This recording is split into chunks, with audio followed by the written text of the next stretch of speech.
We are in Romans. We are preparing to start with the 3rd chapter today.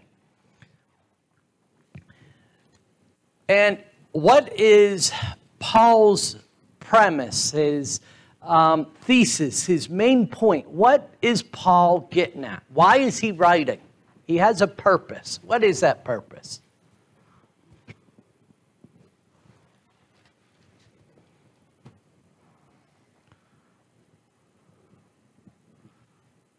This is our 3rd week into this. So if you study Romans, this is important. So I'm going to get less and less hesitant as we go forward to give it to you, because it's important that it's ingrained within you what the purpose is.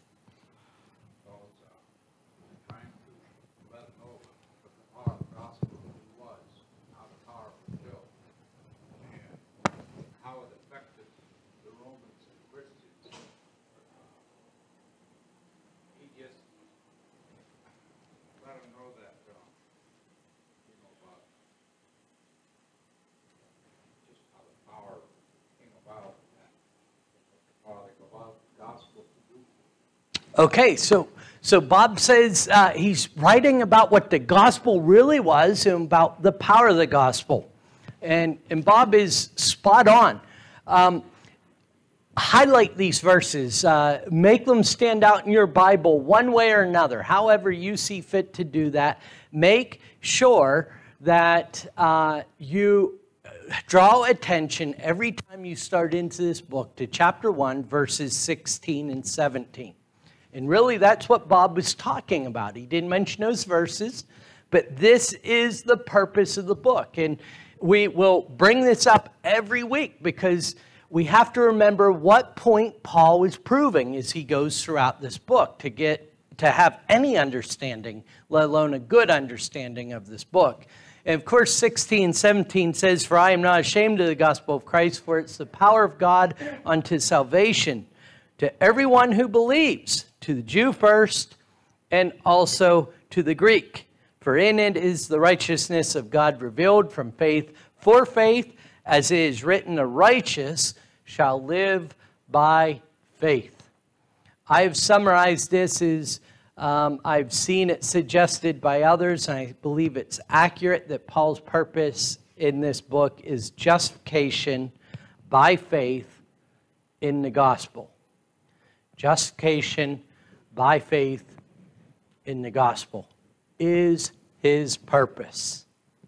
And so with that, starting in chapter 1, verse 18, he establishes the need for the gospel. And who does he start with in chapter 1? The rest of chapter 1 deals with this.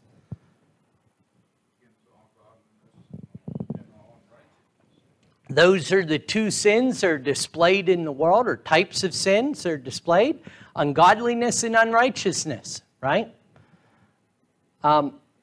We made distinction between the two. The ungodliness is without God, so false religion, idolatry, paganism, and all forms of false religion are not going to God properly. And then unrighteousness is evil acts, right? So we drew a distinction between those two types of sin. But who's he talking about in verse 18 and following?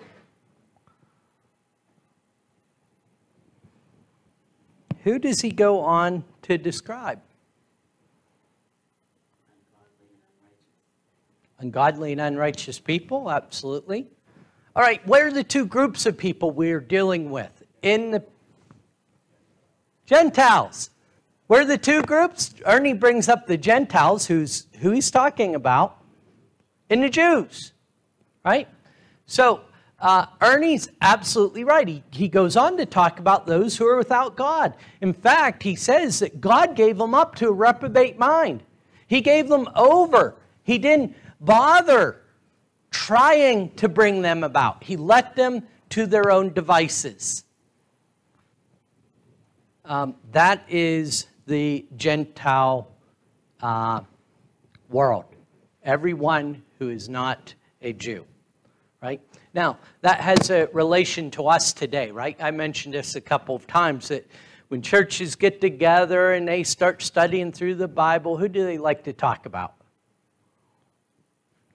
Not ourselves, right? No, we're talking about everyone else. We're talking about all those without sin. Without God. All the people in the community, right?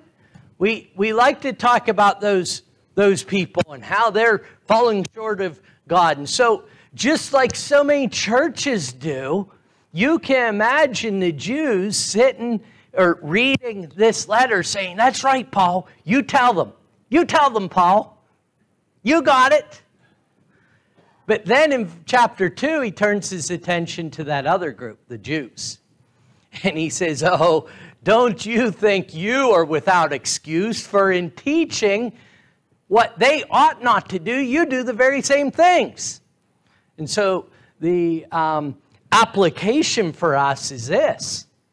The community is sinful. We are sinful. Right? Those without God and with God.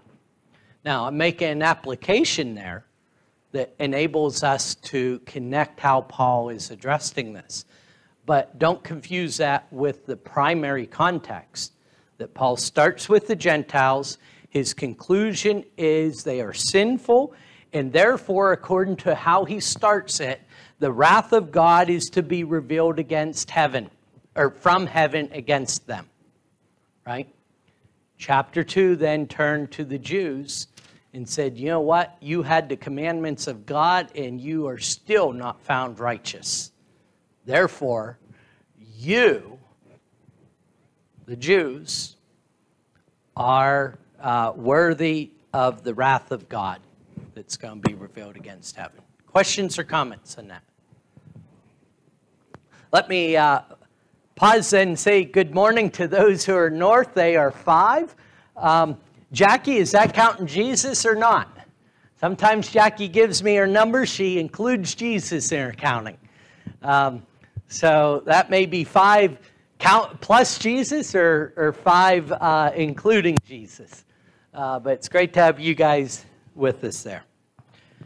All right, so the reason it's important to stop before we go back into chapter 3 is that Paul is talking to the Jews.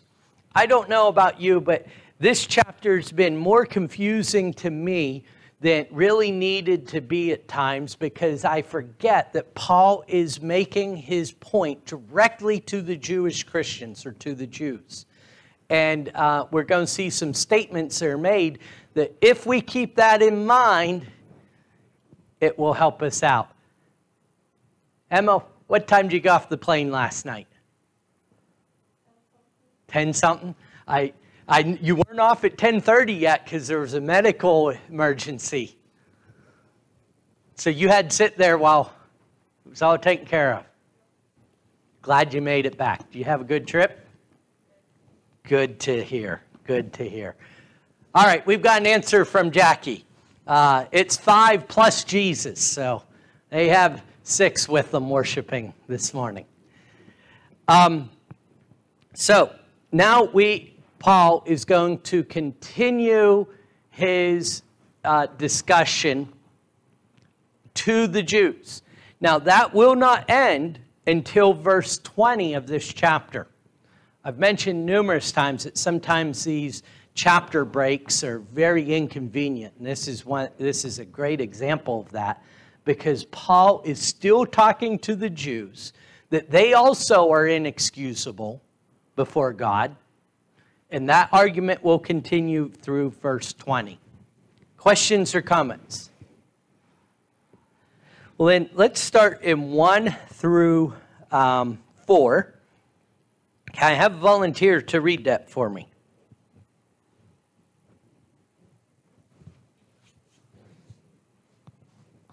David? Oh. I'm sorry, I saw you looking around. I thought you were... Where do you want that? Chapter 3, 1 through 4. Romans chapter 3, 1 through 4.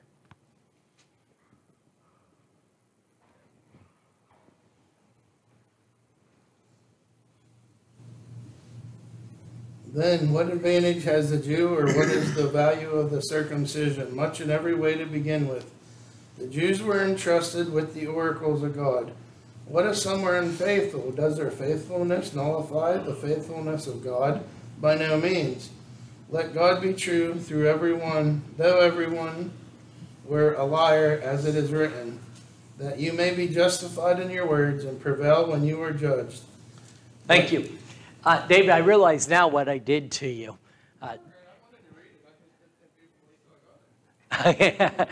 David was looking around. He was probably working on attendance, and I thought he was looking around to see if anyone else was raising their hand before he volunteered. So, thank you. So, Paul is making this argument. Now, remember, the idea is that justification by Jesus Christ, or justification through faith in the gospel. Now, remember, Jesus made this argument several times. He said to the Pharisees, do you think that because you are the children of Abraham, that you're saved? And he goes on to tell them, I tell you, God can raise up from these stones children of Abraham. He's saying it's not as special as you think it is. Lower your ego a little bit. That's kind of where Paul is going with this. That the Jews are not saved by the law, just as the Gentiles are not saved by the law. They are in need of something else. Now, he starts by asking three questions, and these questions are questions or rebuttals that you would expect the Jew to make. So, Paul has made this idea, put forth this idea that the Jews are in need of this justification too, and now he's going to put himself in the Jewish mindset and say, well, if what you're saying is true, verse 1, the first question, then what advantage has the Jew? Or what is the value of circumcision? Remember last week we ended chapter 2 by bringing out the idea that Paul said circumcision is really a matter of the heart. And he who acts circumcised is really the real Jew, not he who physically circumcised. I likened it to the signature of a contract. And that's what circumcision of the Old Testament was to represent, that you were submitted, that you belonged to the covenant of God. And Paul's saying, even if your signature's on that contract, if you're not keeping the contract, it's of no value. But even if your signature's not on that contract, but you are keeping it, that is what counts. And so he puts himself in the mindset of the Jew and says, well, what advantage has the Jew? Or what is the value of circumcision? Now, here's the problem with that question. It's the same question in many regards or principle that Jesus asked the Pharisees when he says, I'll tell you what authority I have by this if you tell me this, answer this question. The baptism of John, was it from God or man? Oh, they were in a fix there, right? And they didn't know how to answer. They couldn't answer without getting themselves in problems. So the Jew would put this idea forward and say, well, what advantage is the Jew? If you say none, it was from God. You've went against God, right? And if you say they have all advantage, the conclusion that seemingly logically that you could come to would be, well then, see, we're good. We belong to God. Paul's going to deal with that question. Verse 2. Here is his answer to his own question. Much in every way.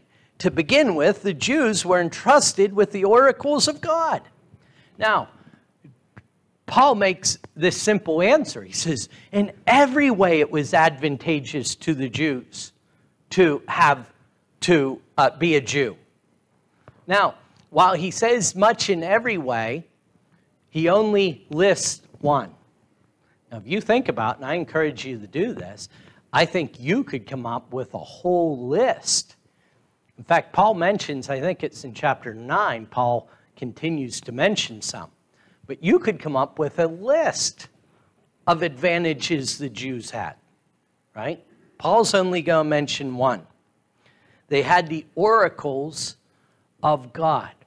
This is a concept Paul is making that I try and bring out almost every lesson, every sermon I give. This is a theme that I believe should run through every lesson. God's commandments, the oracles of God, will make you better in every way, right? So seize a hold of that. Anyone joined in live stream with Joe Wells' message on Thursday night, he made this point. If you're a Christian because you want to be saved, you've heard me make the same statement, then you're missing the point. You're trying to grasp a hold of an unselfish mindset with a selfish motivation, right? Now, neither Joe nor myself is downplaying the importance of salvation. This is the point that he's making. The oracles of God are beneficial in every way. I am far, far, far from a perfect husband. But I promise you I could do much worse without the oracles of God. Right? It will improve every aspect of our life. Questions on verse 1 or 2? So, he says they have the oracles of God. Now, he's going to take the other side of that. How much did it really benefit them? And the answer to this question leads us to the next question, and that will be the case each time. What if some were unfaithful? Does their faithlessness nullify the faithfulness of God? Here's the point that he's making. Just because the Jews were not faithful does not mean God's not faithful. See, yeah, that's the exact point. And what Paul does is he gets to the underlying principles of the argument. Well, then what advantage was the Jews? He says, you had the oracles of God. Just because you didn't keep them doesn't mean they weren't worth value, right?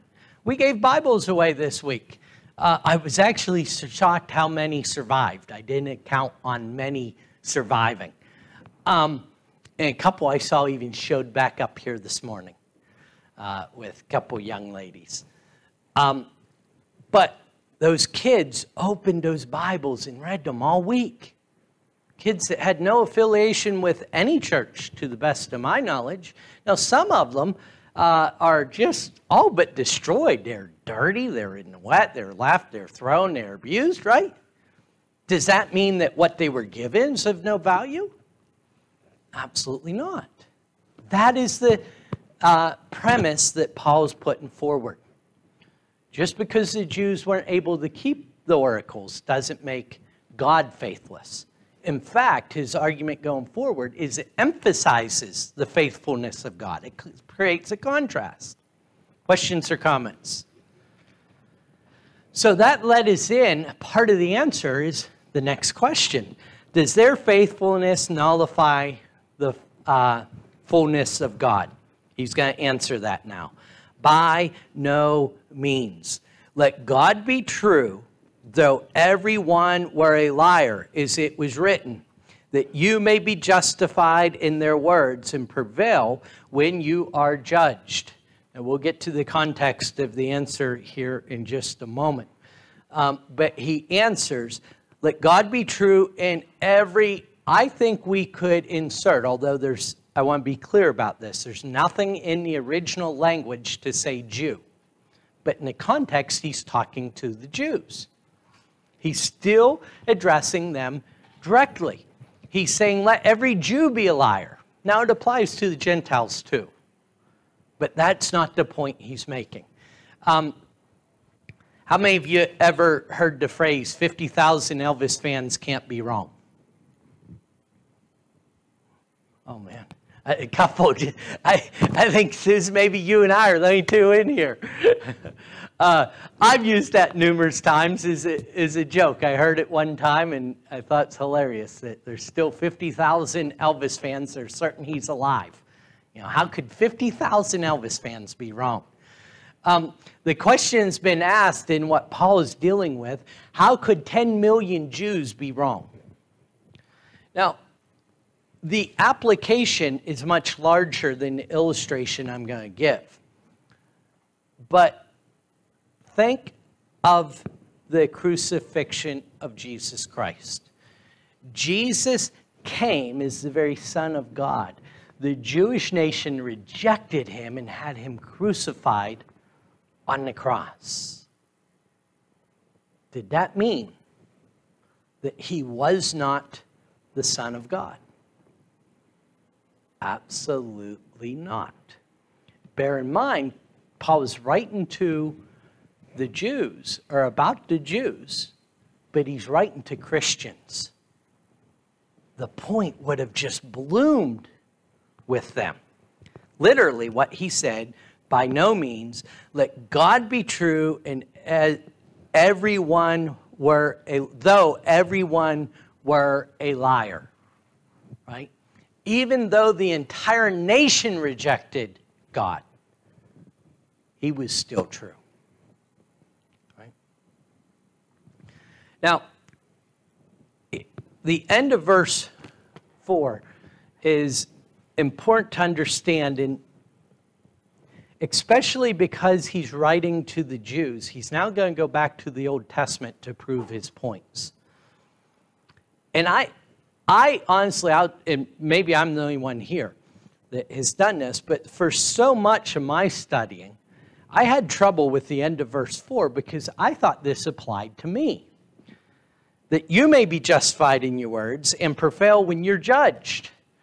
And I tried to make this connection that through the righteousness of Jesus, then I'll prevail in my words and be judged righteous when I'm judged. When we go back to Psalm 51, like I said, I may very well be the only one that was that erroneous on that point. But when we go back to verse 51, Psalm 51, David is saying, I've sinned against you, God, and you only have I sinned against. That's verse 3 that he makes that statement. Verse 4 then of Psalm 51 makes this statement. And the idea is that, Lord, I've sinned against you. So you are justified in your words. You see, God is justified in his words. The point he's making is God is not unfaithful. In fact, he is justified in his condemnation of the Jewish nation.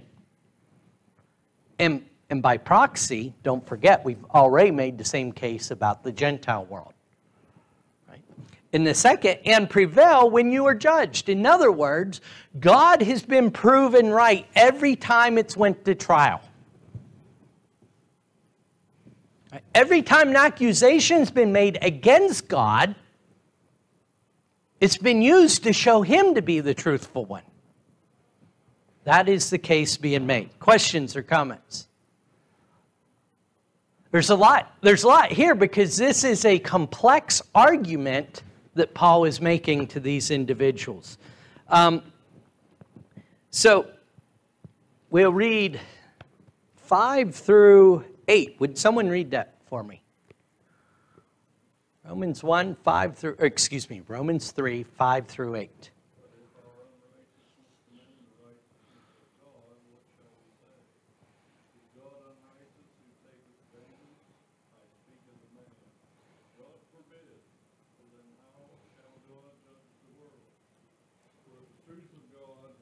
Abounded through my lie into his glory, unto his glory. Why yet am I also judged as a sinner? Is there another verse? Yep, one more. And not rather as we be slanderously reported, and as some affirm that we say, let us do evil that good may come. whose damnation is just. All right. So we are continuing in verse 5 to answer that last question. Does their faithlessness nullify the faithfulness of God? And so in verse 5, we're continuing to answer that. But if our unrighteousness serves to show the righteousness of God, what shall we say?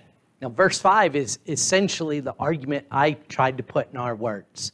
That every time God's been accused, it has highlighted his faithfulness. It has highlighted his righteousness, not the contrary. That's what Paul, I believe, say in verse 5. But that leads us then to the third and final question that Paul's going to use.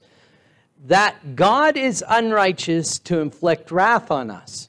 Or is it just for us to say that God is unrighteous for us to inflict wrath on us? Here's the argument. So, the worse we are, remember I used that example of Jesus being crucified? God used the greatest sin of the entire world, in our mind, right? The crucifixion, the murder of the very Son of God, to show the greatest blessings of God. He took the worst of mankind and made it the best of outcomes.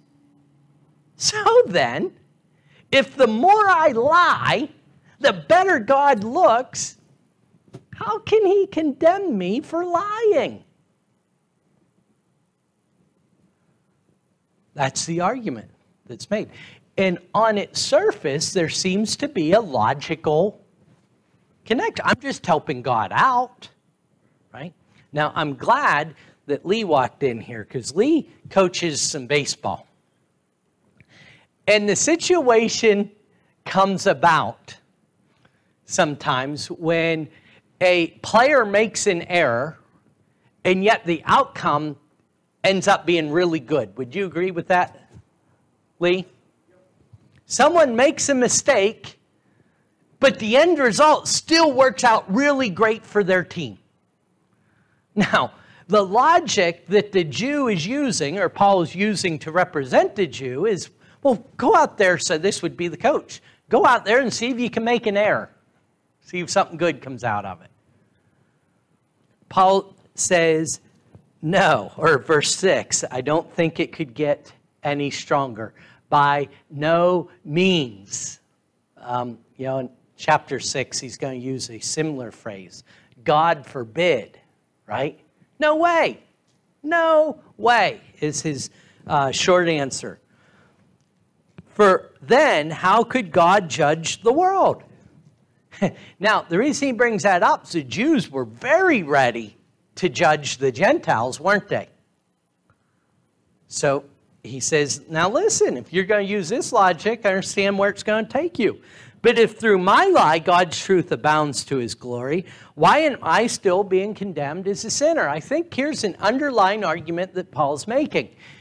If the entire nation rejects Jesus and crucifies him, and God is not going to hold the nation accountable because it brought about, he used it to bring about something good, how can he then condemn me personally when I do anything wrong? Well, the Jew would have to say, well, the guy that kills my family member has to be held accountable. And the argument then Paul is using to make is a very strong one, saying, well, then your logic doesn't hold up. And then he goes on to say, in words that we would hear today, let me be very clear. I've been accused of saying this, but it's not true. Just go and sin and do what you want and everything's okay. Paul is saying that's not what I'm saying. It's not what I have said. And that's the point he concludes with in verse 8. Questions or comments? All right, 9 through 19.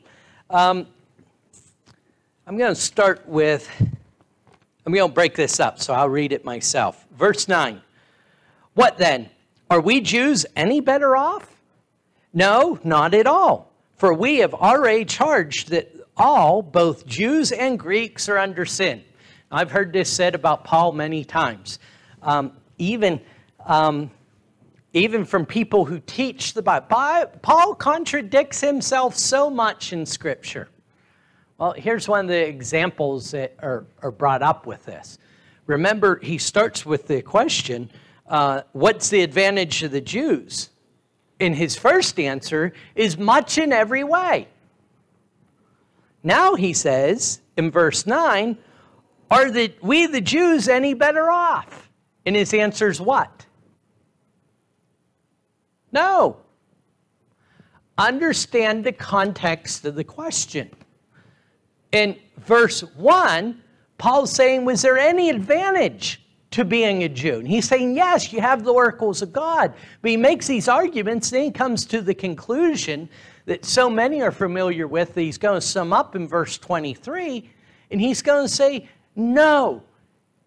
As far as your righteousness is concerned, you are no better off. We have already charged that both Jews and Greeks are under sin. And by the way, to the best of my knowledge, as I've looked at this, that statement is not made prior to this in the book, in the letter. But it is the exact summation of what he has said. So he's saying the very case I've made is that both the Jews and Greeks are under sin. Now, if we are going to say the Jews are under sin, but yet they had the oracles of God, what Paul is about to do, and we'll end with this point, is to show that the oracles of God said they were. And so he's going to go back to the prophets to show this. So this is, I'll read this, give you some statements. I encourage you to read these passages or study these passages on your own, because we won't go into the detail we can here. So verse 10 says, as it is written, none is righteous, no, not one. No one understands, no one seeks for God. All have turned aside together, they have become worthless. No one does good, not even one. Their throat is an open grave. They use their tongues to deceive. The venom of asps is under their lips. Their mouth is full of curses and bitterness. Their feet are swift to shed. And their paths are ruin and misery. And the way of peace they have not known. There is no fear of God before their eyes. Now, verses 10 and 11 are quotes from Psalm 14, 1 through 3, and Psalm 53, 1 through 3. Verses 13 is from Psalm 5 and verse 9. I encourage you, if you don't have cross-references, write them down. You cannot possibly understand what these passages are saying without knowing where they're coming from, the context from which they come. The end of verse 13, that's through 5:9, Psalms 5:9, is through, they use their tongues to deceive. The venom of asp is under their lips, is from Psalm 140, verse 3. Verse 14 is from Psalm 10 and verse 7. Verse 15, a passage that Kevin's very familiar with, Proverbs 1:16. 16 is Isaiah 59, 7 and 8. That's 16 and 17 in this. And then verse 18 is from Psalm 36, verse 1. Wow. Now, there's a lot you can get by digging into there, but look at what Paul did. He takes all these, he makes a, what do you call it, montage of Old Testament passages and puts them all together to prove everything he's always said, or what he's already said. Here's what he does in 11 and 12. He states their general state. And then he goes on to say they've sinned with their tongue. And then they have sinned in their actions. Why is that? Or it's put them in such a condition, 15 and 16 and 17, that they don't even know who God is. The way of peace is not even within them. They've completely lost their way. And in verse 18, I believe he gives the reason. Why has this happened? Remember, we are talking about the people of God, the Jews at this time. There is no fear of God before their eyes. That is the reason that the Jewish nation got to the state that Paul was talking about. Not just the Jewish nation, mankind. Questions or comments? We went through that quick. Lord willing, we'll conclude this idea that Paul is talking about with just a couple more verses next week. But think about how complex and how complete Paul's argument is. To say the Gentiles are under sin, and yes, you Jews are under sin. He is establishing the need for justification. And he's going to later set out that can only be achieved through faith in the gospel. Thank you.